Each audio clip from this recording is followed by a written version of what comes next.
Trilhas da Democracia de hoje dá continuidade à série de programas sobre liberdade de expressão, comunicação e luta por hegemonia em tempos de intolerância e fake news.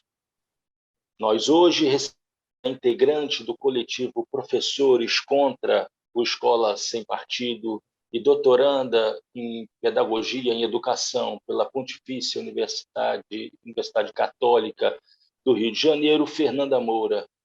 Em discussão, as lutas contra a censura nas escolas.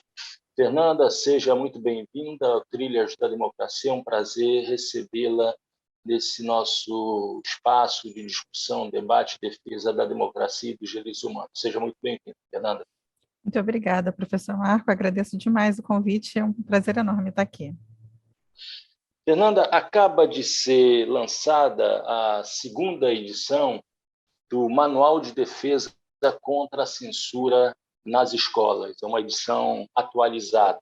Sim. A primeira edição foi publicada em 2018 e agora, em 2022, foi lançada essa segunda edição atualizada. Eu te pediria que você fizesse um pouco a história, né, da publicação, da elaboração da primeira versão do manual e agora dessa segunda versão. Talvez chamando já para a dança, né, aquele movimento que foi responsável por abrir e inaugurar uma página trágica no universo escolar, no universo educacional brasileiro, que foi o Escola Sem Partido. Por favor, Fernanda. Então, começando pela Escola Sem Partido, né? A gente tem uma história do Escola Sem Partido, que é a história que ele mesmo conta, né? Que em 2004, o criador, Miguel Najib, um procurador da República, teria passado pela experiência de ter a sua filha sendo doutrinada pelo professor de História, né, que teria comparado Che Guevara a São Francisco de Assis. E aí ele fala que aquilo é um absurdo, como é que compara um santo a um genocida, né, na visão dele. E essa é a história que ele conta de por que ele resolveu, né, entrar na seara da educação. Só que a gente já tem pesquisas anteriores do Diogo Salles, que fez parte do coletivo Professores contra a Escola Sem Partido, que foi orientando o professor Fernando Pena, né, justamente vendo os antecedentes disso, né, que o Miguel Najib já fazia parte de um aparelho privado de hegemonia, né, que era o Instituto Liberal de Brasília, né, que já estava há muito tempo preocupado com a esquerda, a pressuposta presença de ideais de esquerda na educação. Né? Então, assim, esse mito de fundação que o movimento conta, né, e que a gente vê até hoje, grupos de esquerda, de direita, né, contando, né, como se fosse a história real do movimento, ela meio que cai por terra, né? Mas eu acho que é importante falar, né, que nesse momento, em 2004, é quando ele se organiza, né, enquanto movimento, cria uma página, ganha esse nome, né, eles resolvem dar esse nome de Escola Sem Partido, que é um nome muito bem escolhido, né? Porque as pessoas tendem a acreditar, não, mas eu realmente não quero um partido na escola do meu filho, né? A escola realmente não pode ter partido, pensando num partido político, né, especificamente, e não em ideais e valores, né? E aí eles criam essa página na internet e começam, né, a tentar, né, difundir essa ideia de que está existindo doutrinação de esquerda nas escolas. Né? Eu acho que a gente não pode esquecer, né, o que está acontecendo nesse momento no país. Né? A gente acabou de ter a eleição do presidente Lula, né? E a gente teve a Lei 10.639, né? Que é a lei que torna obrigatório o ensino de história e cultura negra nas escolas, né? Que depois, em 2018, vai ser complementado pela história indígena também. Então, assim, é um momento em que a hegemonia, né, dessa classe média branca, cristã, né, majoritariamente católica, como os fundadores da Escola Sem Partido, né? Tá se vendo abalada, né? Então eles começam a tentar se movimentar. E aí uma periodização que a gente costuma fazer, né, é que assim, nesse momento eles não encontram grande respaldo na sociedade, porque realmente é um momento de otimismo no Brasil, né? é o momento em que as pessoas estão vivendo, estão vendo realmente a sua qualidade de vida melhorar. Então, de maneira geral, eles ficam no ostracismo. E a gente vê alguns momentos, né, de maior incidência assim, na mídia, né, que são justamente momentos que a grande mídia, principalmente a Veja, né, e a Globo, dão espaço para esse movimento crescer. Né? Então, ficou famoso o caso da revista Veja, que fez uma pesquisa, né, uma pesquisa um tanto indutiva, né, das respostas, sobre qual seria o problema da educação no Brasil, e ela aponta, a revista Veja aponta naquele momento, que o problema da educação no Brasil são os professores doutrinadores, né, os professores que escolhem não educar para incutir ideologias nos alunos, né? Acho que não cabe aqui pormenorizar, mas a gente tem trabalho escrito sobre isso, disponível. E depois, né, o próprio diretor de jornalismo da Globo, Ali Camel, né, que fez aquele livro Não Somos Racistas, né, também trazendo essa questão da doutrinação nas escolas. Mas quando a gente vai ver um momento mesmo, que acho que aí começa a inaugurar esse ápice do Escola Sem Partido, né, é a partir das discussões do Plano Nacional de Educação. Né? E aí, a partir desse momento, quando começa a haver essa discussão, começa a entrar na discussão da educação brasileira o que já estava se discutindo em outros países da América Latina, que é a questão da suposta presença da ideologia de gênero na educação. Né? Então, eles chamam qualquer discussão a respeito das desigualdades de gênero de ideologia de gênero. Né? E aí, nesse momento, esse discurso anti-esquerdista, né, que eles tinham, né, ele começa a ser também um discurso forte, de marcadores fortemente cristãos, né, que apesar da gente saber que os autores eram cristãos, os autores do movimento, né, essas principais figuras, isso não aparecia tanto no discurso deles. Né, e nesse momento começa a aparecer. Né, e aí eles começam a ter uma forte entrada, não só na Igreja Católica, né, nos setores mais conservadores da Igreja Católica, como também nas igrejas evangélicas. E aí a gente vê essa difusão, mesmo esse espraiamento, e como o Escola Sem Partido ele se torna um ponto nodal desse discurso conservador. Né? Ramon, só antes de você dar continuidade, eu acho que é interessante nesse teu raciocínio o fato de que, quer dizer, na base, nas origens mais remotas do Escola Sem Partido, na verdade, existe todo aquele esforço que nasce nos Estados Unidos da denúncia do marxismo cultural, né? Sim. Da crítica a determinados valores que não seriam típicos da civilização ocidental, e, pelo contrário, queriam destruir a civilização, os pilares da civilização ocidental, e como os grandes meios de comunicação, você citou dois, a revista Veja e o Globo, serviram de espaço de reverberação dessa propaganda. Isso é sempre bom assinalar, né? A responsabilidade da revista Veja e das organizações Globo, de maneira geral, na difusão dessa ideia que vai acabar afetando diretamente a liberdade de trabalho dos professores e professoras em sala de aula. Gostaria só de fazer essa observação. Não, fundamental. Fundamental, professor. A característica do marxismo cultural é muito presente, né, nesse início do Escola Sem Partido. E aí, só que eu acho que ele não encontrou tanto espaço para reverberar no Brasil naquele momento, né, como eles encontravam, né, os grupos nos Estados Unidos encontravam. Né? Então, quando eles encontraram essa outra seara, né, que esse fundamentalismo religioso crescente que a gente vem tendo no Brasil, né, aí eles juntaram as duas coisas e fizeram esse megazord, né, que foi essa Escola Sem Partido junto com a ideologia de gênero. Tanto que a gente vê que os primeiros projetos de lei, né, que foram apresentados, eles não falavam de ideologia de gênero. Isso vem aparecendo depois, né? E hoje a gente vê muito pouco. Hoje praticamente não está sendo apresentado, mas nos últimos anos praticamente parou de ser apresentado o projeto de Escola Sem Partido e começou a ser apresentado só projetos antigênero, né, com esse viés, né? Mas eu acho importante também, né, marcar, né, nessa questão de apontar pessoas e grupos que tiveram influência, né, e que se beneficiaram com esse discurso do Escola Sem Partido, a própria família Bolsonaro. Né? Acho que é sempre importante lembrar que o projeto de lei o Escola Sem Partido era só, né, um movimento social de direita, né, principalmente existente nas redes.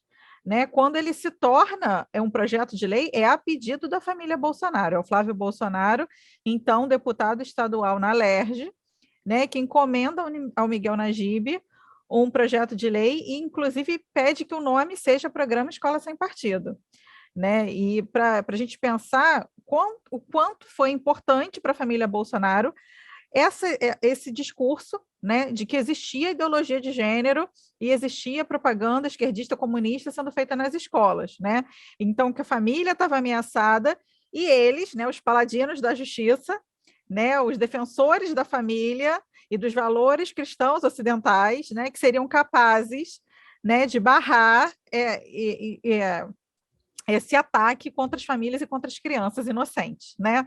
Então, assim, eu acho importante destacar que a família Bolsonaro ela ganha essa preponderância, né? Porque se a gente pensar até bem pouco tempo antes das eleições, a família Bolsonaro não tinha esse poder todo, né? Que ela passa a ter às vésperas da eleição, né? Então, o Escola Sem Partido realmente foi um mecanismo muito inteligente encontrado por eles, né, para conseguir se promover, e não só por eles, né, porque vários parlamentares no Brasil inteiro, né, se elegeram com base nesse discurso, né, inclusive a Escola Sem Partido colocava na sua própria página santinhos dos candidatos que estavam comprometidos em apoiar projetos de lei Escola Sem Partido.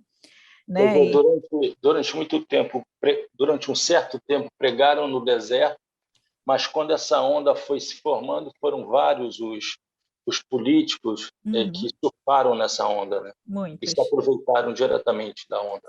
Sim, e alguns que, inclusive, conseguiram se eleger para o Congresso Federal. Né? A gente teve muitos municípios e estados, mas também para o Congresso Federal, pessoas sendo eleitas, né, com base nisso. Né? E, assim, diretamente mesmo, assim, pessoas que poucos meses antes estavam perseguindo professores, né, perseguindo fortemente professores, denunciando professores nas suas redes sociais, né, que eram completamente desconhecidos da sociedade, e a sua única plataforma política era essa, perseguição a professores que eles apontavam como sendo professores de esquerda, professores doutrinadores, né, professoras feministas, e com isso, só com isso, conseguiram se eleger. Né? Eu poderia até citar nomes aqui, mas acho que não vem ao caso.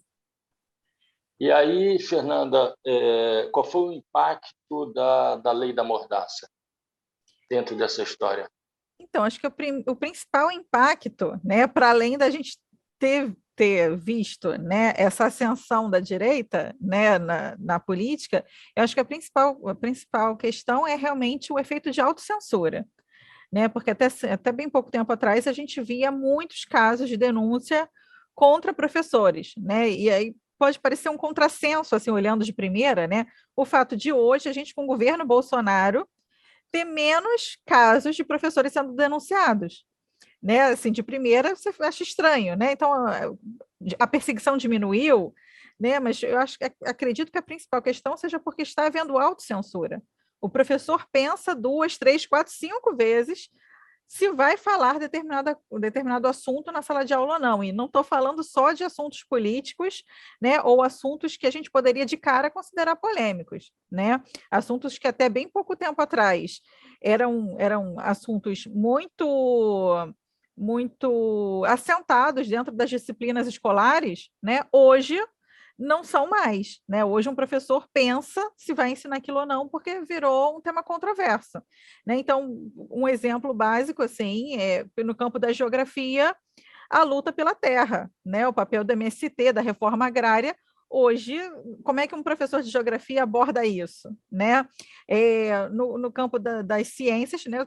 Pensando assim, que seria menos polêmico quando eu era aluna, isso não tinha polêmica, né?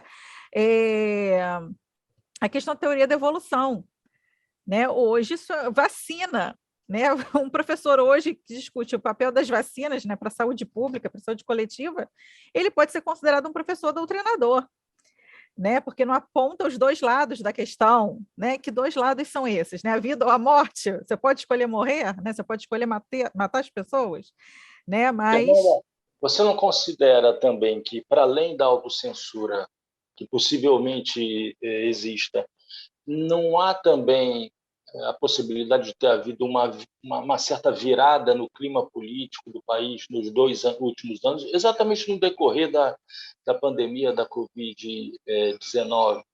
Né? Uma virada política, uma organização, quer dizer, a própria publicação do manual, formação de coletivos como esse que você participa e que daqui a pouco eu vou pedir para você apresentar, que acabaram fortalecendo os professores, né?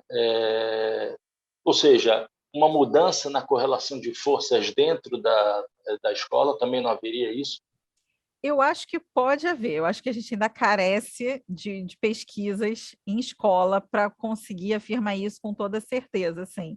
De maneira geral, a gente nota que ainda há um clima muito grande de medo entre os professores, né? Inclusive, para essa próxima eleição, ainda há um clima de medo muito grande, né? De inclusive voltar a ser alvo como era antes, né? Uma questão que a gente também pensa bastante como uma hipótese, né, é que se tenha parado de falar tanto sobre escola sem partido, de tentar aprovar projetos de leis como escola sem partido, porque teve a virada do STF, né, os julgamentos das leis que haviam sido aprovadas, né, no estado de Alagoas e em vários municípios, né, pelo STF, e o STF julgando inconstitucional.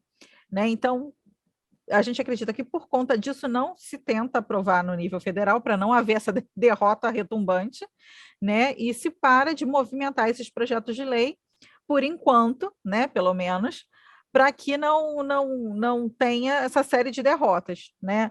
Mas que a gente sempre pensa na possibilidade do Escola Sem Partido voltar a ser mobilizado conforme a eleição for se aproximando, né? Porque Fernanda, você, as notícias que chegam até vocês de todas as partes do Brasil montam um quadro homogêneo ou as denúncias, as ameaças, na verdade, aos professores são características mais de determinadas regiões, como, por exemplo, a região Centro-Sul diferentemente da região Nordeste? Isso é uma pergunta mesmo, se existe um clima de homogeneidade nessa tentativa de censurar os professores, ou é mais característico de uma região ou outra do país? não, não tem uma região assim, mais ou menos. A gente tem regiões que apresentaram mais ou menos projetos de lei. É, posso até recuperar aqui, porque a gente fez, eu e Renata Aquino, somos do coletivo Professores com Escola Sem Partido, fizemos esse levantamento de todos os projetos de lei no Brasil para a Frente Nacional Escola Sem Mordaça, né, a pedido da frente, justamente para poder embasar a luta jurídica, né, no próprio STF, né, então a gente levantou os projetos, a gente viu que está bastante espalhado no Brasil todo, né, são mais de 200 projetos, não especificamente escola sem partidos, mas projetos de censura, né, e aí o que a gente consegue dizer, principalmente, né, nesse momento, analisando os projetos de lei, né, é que eles mudam no tempo, né? Então, eles deixam de ser projetos escola sem partido, né? Com esse nome, acho que por estar vendo a derrota iminente, né?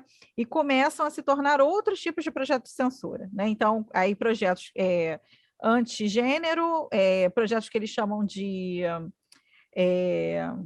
escola sem pornografia, que é apresentada por um promotor que é da trupe do Escola Sem Partido também. E a gente começa a ver mais recentemente, né, projetos contra a linguagem neutra, né, projetos para proibir o uso de banheiro por pessoas trans, né? Então, parece que está havendo um afunilamento da questão, né? Então, para de ser assim, falar contra a esquerda em geral e começa a se focar nos direitos das pessoas trans, né? Ou das mulheres, né? Algo mais específico, né? E eu acredito realmente ou acreditamos, né, no coletivo, que a derrota jurídica da Escola Sem Partido na STF, né, que foi retumbante, assim, a gente chegou a ter julgamentos em que a gente não teve ninguém a favor do Escola Sem Partido em ponto nenhum, né? Era unanimidade do tribunal, né, que não poderia haver censura nas escolas, né? E todas as teses que os ministros levantaram, né, eram muito favoráveis a gente, né? Então, no sentido de dizer que o professor tem obrigação, o professor e a professora têm obrigação de trabalhar as questões de gênero em sala de aula, que a educação tem obrigação de tentar diminuir as desigualdades sociais, né, diminuir os preconceitos, dizer que os professores, reiterar novamente, que a gente já sabe que está na Constituição, né, que os professores têm liberdade de expressão, inclusive no exercício da sua função, né, apesar do movimento Escola Sem Partido dizer o contrário. E acho que dos principais pontos que eles trazem, né, que os ministros do STF trazem como relevantes para a gente, é dizer que a liberdade de aprender, que a gente sabe, né, mas é importante que eles digam, é indissociável da liberdade de ensinar. Então, a gente está, se a gente impede que um professor fale, a gente impede que um aluno aprenda, né? Que o aluno tem o direito seu pleno direito à educação, né?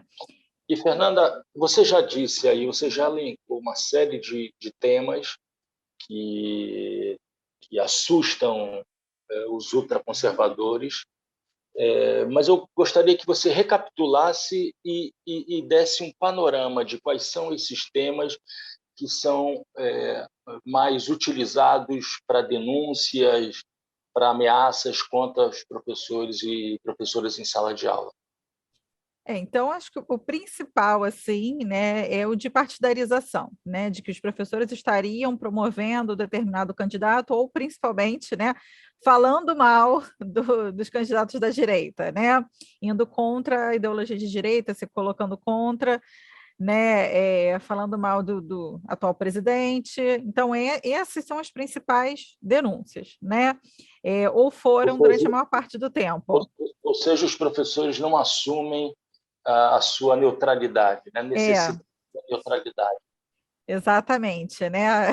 Esse horizonte impossível da neutralidade. E aí, para além da partidarização, né, vem tudo que eles entendem que está no bojo da esquerda, né? Então, defender direitos de minorias, eles entendem, né, que é um discurso de direita, né? Defesa dos direitos humanos de maneira geral é um discurso de direita. Então, o professor que defende direitos humanos, né, ele é um esquerdista, então ele pode ser apontado, né, como um professor doutrinador. E aí eu acho que até vale mencionar, né, que o Escola Sem Partido ele chegou a entrar na justiça. Esse foi um dos primeiros momentos de judicialização que o Escola Sem Partido fez, né, contra a redação do Enem, né, que falava sobre a permanência da violência contra a mulher na sociedade brasileira. Né? O que o Escola Sem Partido defendia naquele momento é que um estudante ele tinha que ter o direito de, na sua redação, defender que poderia haver violência contra a mulher, né? Que a liberdade de expressão também seria um direito humano. Que é um então... tema que voltou à baila agora, nas últimas semanas, nos últimos meses, no episódio Monarque, Kim Kataguiri, sobre a liberdade que deve existir dos nazistas se organizarem, das pessoas dizerem, se reconhecerem como sendo racistas, etc. E esse é bem o discurso do fundador do movimento Escola Sem Partido, né? Porque nesse caráter, além de conservador, ultraliberal que eles têm, né, em que a liberdade vem antes de qualquer coisa, né, ele já falou algumas vezes em entrevistas, né, em falas públicas, que não, a educação ela não pode querer modificar o pensamento de ninguém, né? Porque querer modificar o pensamento de alguém seria lavagem cerebral. Então, você não pode querer querer que a educação trabalhe para que alguém não seja racista. A pessoa tem direito de ser racista. Você não pode querer que a educação trabalhe para que alguém não seja homofóbico. A pessoa tem o direito de ser homofóbica. Para o fundador do movimento, a pessoa só não teria o direito de ter atos racistas ou atos homofóbicos, né? Então, se alguém na Paulista resolve acertar uma pessoa com uma lâmpada, né, um gay com uma lâmpada, aí é um problema. Mas se ela ficar na internet incitando os outros a fazerem isso, não é um problema. Né? Se um aluno colocar uma banana, como a gente já viu relatos disso, né, na mochila de uma estudante negra para humilhá-la, né, isso é um problema. Mas falar contra os negros, né, como presidente mesmo, como presidente da Fundação Palmares também, né, faz todos os dias, né, nas redes sociais, não tem problema. Né? Incitar o ato criminoso não é um problema, o problema é só para quem vai lá e depois, né, comete o ato. Transforma a violência simbólica em violência física. Exatamente. Para eles, a violência simbólica não é uma violência. Né? Então, a gente não poderia. Eles partem desse pressuposto que a educação, né, ela é realmente educação escolar, né? Ela é realmente só para ensinar a matéria, né? E aí ensinar valores, né? Não é uma educação para os direitos humanos, não pode existir, né? E esses valores caberiam a quem? A família. A família. E a pergunta agora é exatamente essa: de onde partem as principais ameaças aos professores? Isso está presente no Manual de Defesa contra a Censura na Escola, mas eu gostaria de ouvir e que fosse socializado aos nossos ouvintes, espectadores, com uma ênfase maior no papel desempenhado pelas famílias, né? Já que o discurso do atual presidente da República é o discurso da defesa dessa família tradicional. Por favor, Fernando. Sim, então, é uma questão que a gente trata no manual, né? O manual ele é organizado em casos, né? São diferentes casos que são casos reais, né? A gente trata, na maioria das vezes, como casos anônimos, mas assim, jogando na internet facilmente se acha qual é o caso, né? Porque são sempre casos reais, e eles estão organizados também, né? Os blocos de casos, por quem é que está fazendo o ataque. Né? Então, a gente tem os ataques que partem da própria comunidade escolar, os ataques que são de fora, né? Como mídias, né? Como hoje em dia o Brasil Paralelo, né? Os ataques que vêm do poder público, né? Quando, por exemplo, o governador de São Paulo manda recolher as apostilas, né, que tratavam de gênero e sexualidade, né, para os alunos, se não me engano, do ensino médio, né, mas a maioria dos ataques que a gente vê, né, são ataques que vêm da família, né, ou da família ou de dentro da comunidade escolar. Então, famílias, professores que são alinhados ao atual governo, né, diretores escolares que seguem a cartilha, né, das secretarias de educação diretamente, né? Mas a família é fundamental, né? Esse discurso familista ele é muito forte, né? Tanto nesse discurso ultraconservador quanto esse discurso ultraliberal, né? Então essa ideia da Margaret Thatcher, né, que foi amplamente difundida, né, de que não existe sociedade, o que existem são famílias, né, indivíduos e suas famílias, isso é muito presente nesse discurso. E aí eu acho que é importante, né, a gente mencionar que não é só na educação que isso está acontecendo, né? Todo o governo ele tem se estruturado em seus diferentes ministérios para que o direito das famílias se sobreponha ao direito dos indivíduos, né? Só que quando a gente está tratando de educação, isso se torna extremamente grave também, particularmente, porque o direito à educação é o direito do indivíduo, é o direito da criança e do adolescente, né? Quando a gente está pensando em quem foi educado né, na idade considerada correta, né? O direito à educação é da criança e do indivíduo. Inclusive, tanto a Constituição de 88 quanto o Estatuto da Criança e do Adolescente, eles vêm para confirmar que a criança, né, é um sujeito de direitos. A criança e o adolescente é um sujeito de direitos, né? Ele é detentor de direitos, porque ele é um ser humano, ele não é alguém que vai vir a ser um ser humano em algum momento. Ele já é, a partir do momento que ele nasce, né? Ele é um ser humano, ele tem direitos, né? E ele deve ser protegido, inclusive, da própria família, que pode cometer abusos contra ela, né? E o que a gente tem visto, né, é que com esses projetos de lei, né, Escola Sem Partido, com esse discurso de Escola Sem Partido, esses projetos de lei, o que o MEC tem feito, os outros ministérios também têm feito, é dizer que a criança não tem direitos. Né? Quem tem direitos são suas famílias, e aí, quando a gente fala família também, a gente pode estender o pai, né?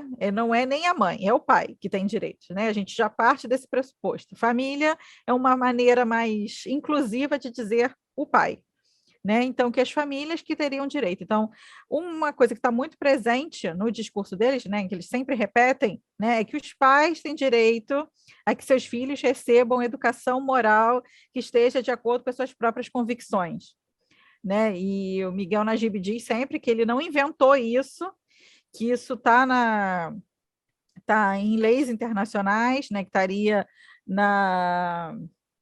no Pacto de São Salvador, né, não, da Costa Rica, né, só que aí esse é um documento que ele não vai falar de direito à educação, é um documento que fala justamente dos direitos de primeira geração, né, essa frase está justamente no ponto em que está se tratando, né, do direito à religião. Então, o que está dito ali, né, no documento internacional, é que em casa, né, ou no âmbito da religião, os pais têm direito a que seus filhos recebam educação, né, que esteja de acordo com as suas convicções. Né? O Estado brasileiro não é um Estado ateu, ele é um Estado laico. Né? Então, ele dá liberdade religiosa para as famílias. Né? Então, sim, os pais têm direito a que seus filhos recebam educação. Né? Em casa, no âmbito das suas igrejas e etc. Isso não dá aos pais o direito de se intrometerem na educação dada nas escolas.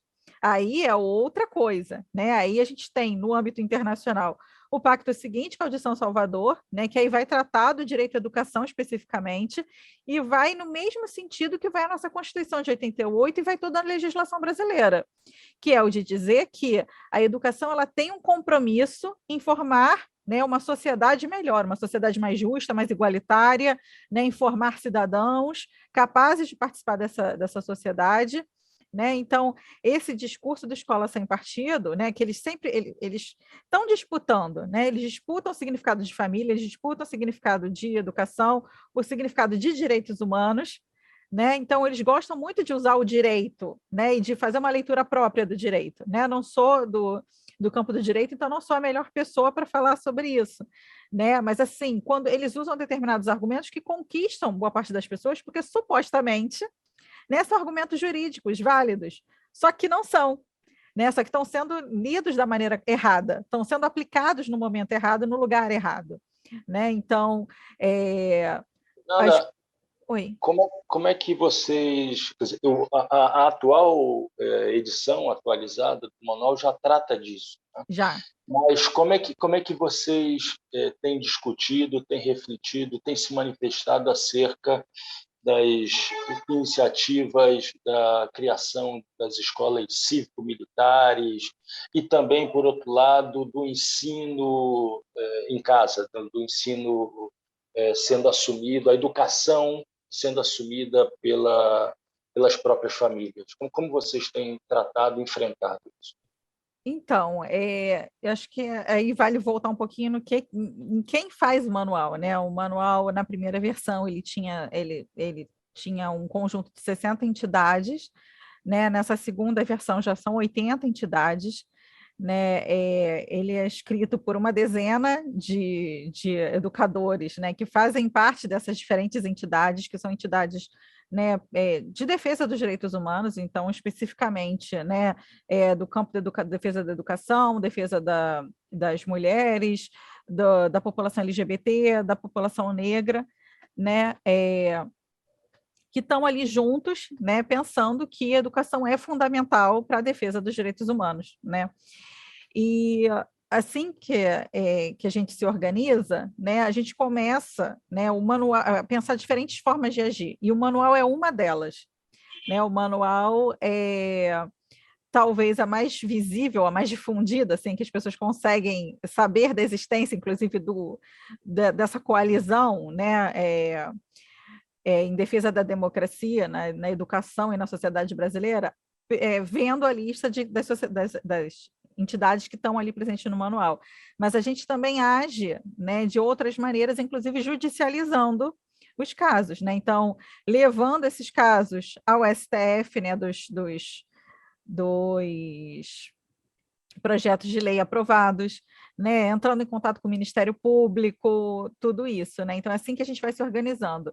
E, por exemplo, no Paraná, né, a ANAJUDE, que é uma entidade de defesa dos direitos da população LGBT, de defesa dos direitos humanos da população LGBT, ela construiu um observatório da militarização para lutar contra a militarização no Paraná, né?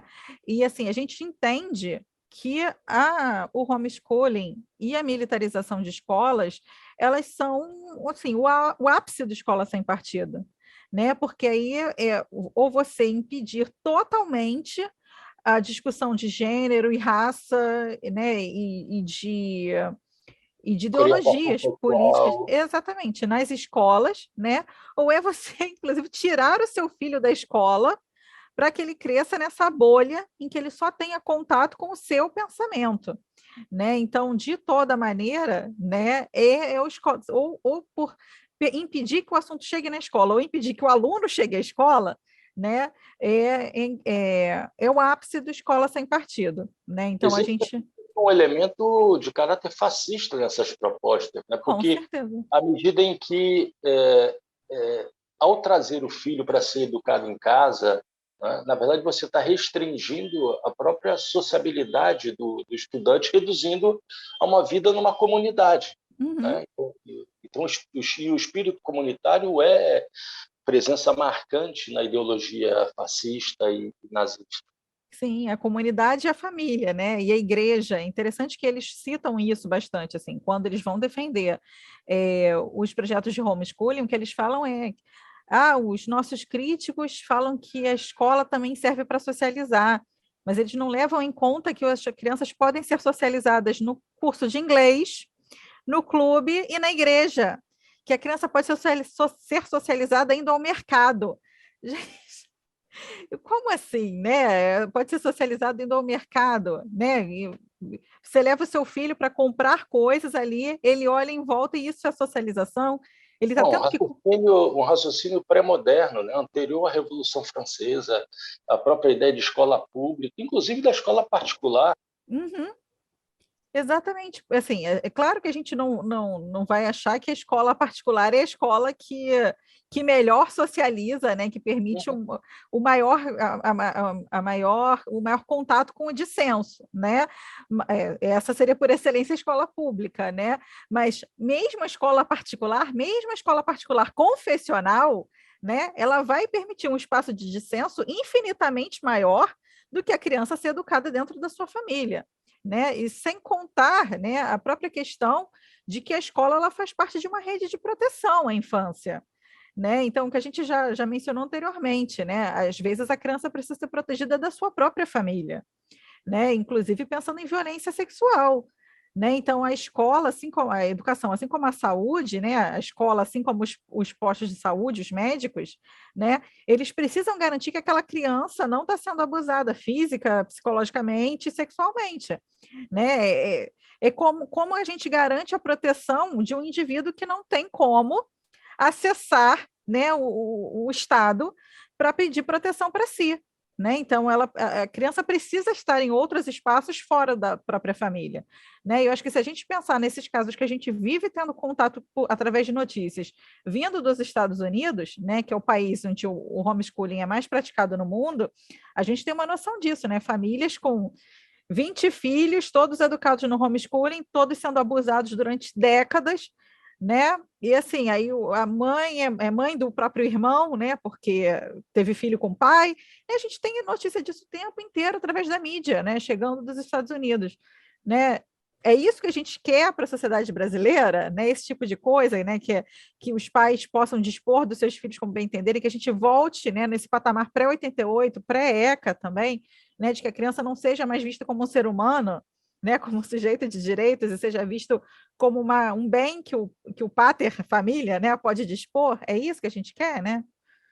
Fernanda, a gente está se encaminhando para o encerramento desse Trilhas da Democracia, mas antes eu gostaria que você apresentasse o teu coletivo, o coletivo do qual você faz parte, o coletivo Professores contra o Escola Sem Partido, e dissesse também como um professor, uma professora que se sente ameaçado, ameaçada dentro da sua escola, seja pelo poder público, seja pela família, seja por um colega professor, professora, pelo diretor, pelas redes sociais, a quem ele deve procurar, a quem ela deve procurar para afirmar a sua liberdade, lutar pela sua liberdade e pela sua própria segurança, né? Uhum. Então, em primeiro lugar, o Professor de Conta Escola Sem Partido ele surge em 2015, né, dentro da Universidade Federal Fluminense, né, pelo professor Fernando Pena, que é professor atual diretor da Faculdade de Educação da UF, e de coletivo de estudantes, que faziam parte do grupo de pesquisa, né, da matéria de prática de ensino de história, né? E surge ali o primeiro coletivo e depois começa a agregar pessoas de fora também, né? E a gente está desde 2015 atuando em contato, né, com outros coletivos no Brasil, né, outras instituições, né, como essas que compõem o manual, né, trabalhando junto, se somando, para cada um fazendo a sua parte, né, cada instituição ajudando como pode, né, a combater a censura. A gente tem página na internet, página em todas as redes sociais, onde é possível falar com a gente, né? Essa semana mesmo a gente recebeu 2 casos de pedido de ajuda, né, um vindo da comunidade escolar, outro vindo de um ataque vindo pela mídia, né? Caso do Brasil Paralelo, né? E Hoje o coletivo se restringe ao Rio de Janeiro ou existe uma ramificação, existem ramificações para outros estados da federação? não, o coletivo ele é restrito geograficamente, assim, nós estamos no Rio de Janeiro, né? Mas a nossa atuação é no Brasil todo, né? Assim, as pessoas do Brasil todo vêm conversar com a gente, pedir ajuda, assim, a gente sempre, na medida do possível, tenta dar alguma orientação, acalmar, primeira coisa, acalmar as pessoas, né? E aí eu acho que a gente já entra na segunda questão, né? Que é o que fazer, né? Então, a nossa primeira orientação é sempre busque ajuda no seu sindicato, né? A pessoa não pode estar sozinha, né? Acho que essa é a primeira questão. E acho que também é por isso que esses grupos de extrema-direita conseguiram tanto calar os professores, né? Porque o professor ele é muito sozinho na sua prática, né? Ele está sozinho na sala de aula, né? E se as famílias e os estudantes estão sendo incitados, estão sendo levados a crer que o professor é seu inimigo, né? Ele está sozinho diante de pessoas, né, 40 estudantes a cada 50 minutos que podem ser, né, podem vê-lo como inimigo, né? Então, a principal coisa é não estar sozinho. Então, esteja junto de grupos de pesquisa nas universidades, né, coletivos de mulheres, coletivos LGBTs, coletivos negros, né, coletivos de educadores, né, seja sindicalizado, né, vá nas atividades do sindicato, tenha essa rede, né, de proteção. Né? Então, a primeira coisa é sempre, procura o sindicato sempre tem uma assessoria jurídica que pode te ajudar, né? O manual também está aqui para isso, a gente sabe que muitas vezes os sindicatos não estão acostumados a lidar com esse tipo de ameaça, né? Porque é relativamente nova, eram outras ameaças que os sindicatos estavam mais acostumados a lidar, né? Mais diretamente trabalhistas, né? Apesar de eu entender que essa é uma ameaça trabalhista, né? Que as secretarias de educação e as escolas, né, deveriam ter por obrigação defender seus professores contra qualquer ameaça vinda de fora da escola ou de qualquer agente da comunidade escolar, né? Não é isso que a gente vê, né? Na maioria das vezes, as próprias direções e secretarias vão contra os professores, né? Então, o manual ele serve para ajudar tanto a pessoa em si quanto os próprios sindicatos, os próprios jurídicos do sindicato, né, com possibilidades de ação, porque no manual a gente vai contando todas as possibilidades, inclusive possibilidades que já foram testadas, né, porque são casos que a gente acompanhou do início ao fim. Né? Então, a gente sabe o que funcionou. Né? Então, o que funciona no direito civil, no direito administrativo, né? No direito criminal, às vezes, né? Por onde ir, né? Para conseguir se defender. Mas eu acho que não estar sozinho, né? E dar visibilidade para o caso, dar publicidade, a gente sabe que é difícil, porque a pessoa fica muito abalada psicologicamente, realmente. As pessoas tendem a se fechar, ficar com medo de piorar a situação. Mas publicizar o caso, procurar um jornalista, né? E o seu sindicato, procurar o jornalista já com o seu sindicato, né, é importante, né, para que eles não consigam nos calar, né, e é importante pensar também que esse ataque não é contra você, professor, né, é contra a classe, é contra todos os professores, é contra a educação, contra os estudantes também, Contra a né. liberdade, contra as liberdades individuais e coletivas. Exatamente, né? Não existe o direito de aprender sem o direito de ensinar. Então, quem está atacando um professor, está atacando todos os professores, está atacando também todos os estudantes, né? Então, assim, é importante pensar isso. Não foi você que fez nada de errado, né? Não é contra você, é contra a classe, é uma estratégia, né, muito bem organizada, né, nacional, né? Então, assim, não encare isso como algo pessoal, como algo que foi só contra você, né, como você tendo errado, né, e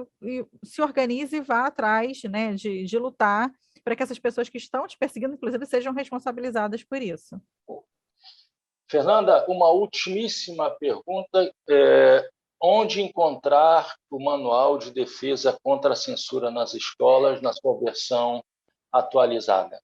É muito fácil, a página tem uma página só para ele, é www.manualcontracensura.org.br. É só isso, e aí você já vai ser levado para uma página, lá tem uma breve explicação do que é o manual, e aí você tem duas possibilidades de baixar, em PDF, né, que é melhor para ler no computador e imprimir, e o EPUB para ler nos leitores, como Kindle, né? Então você tem os dois formatos para baixar gratuitamente, você baixa em menos de um minuto, você está com ele disponível. Fernanda Moura, doutoranda em Educação da Pontifícia Universidade Católica do Rio de Janeiro, integrante do coletivo Professores contra a Escola Sem Partido. Muito obrigado por essa entrevista, por esse diálogo. Tenho certeza que professores e professoras espalhados pelas escolas municipais, escolas estaduais, escolas particulares de todos os cantos do Brasil, ao lerem o Manual de Defesa contra a Censura nas Escolas, não se sentirão mais isolados, já saberão dar o passo inicial para não se encapsular, né? E não trazer a culpa, a responsabilidade por quem, na verdade, está cometendo um ato arbitrário contra si mesmo. Fernanda, muito obrigado. E o Trilhas da Democracia volta na próxima semana, sempre debatendo temas relativos à defesa da democracia e dos direitos humanos. Até lá.